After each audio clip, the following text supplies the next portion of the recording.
Assalamualaikum warahmatullahi wabarakatuh. Sahabat, lazimnya sebuah perjanjian ketika akan ditandatangani oleh para pihak itu disertai dengan materai. Namun ada kalanya perjanjian tersebut tidak disertai dengan materai, entah itu karena lupa atau karena disengaja.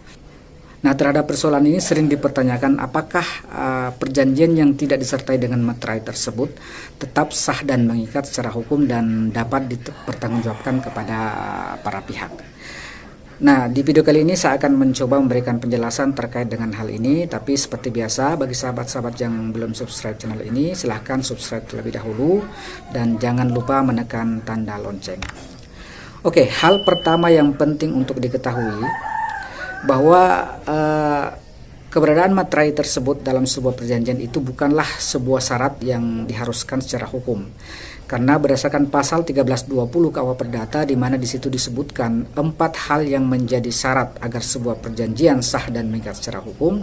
Itu yang pertama syarat sepakat, kemudian yang kedua cakap, kemudian yang ketiga tentang perihal tertentu, kemudian syarat yang keempat tentang kausa yang halal. Nah, di sini jelas sekali bahwa tidak satupun dari syarat tersebut menyebutkan bahwa sebuah perjanjian itu harus disertai dengan materai.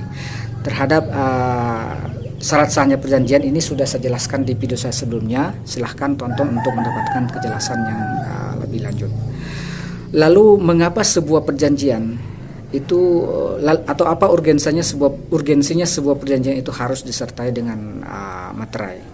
Nah, kita tahu ketika sebuah perjanjian itu dibuat, itu tentu maksudnya adalah akan digunakan sebagai alat bukti kelak ketika itu diperlukan.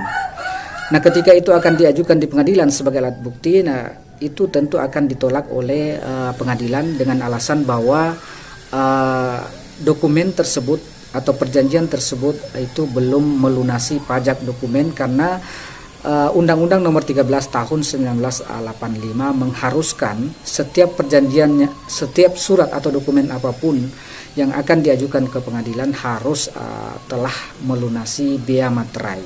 Nah, inilah yang menjadi alasan mengapa pengadilan akan menolak sebuah surat perjanjian atau dokumen apapun itu yang tidak disertai dengan materai.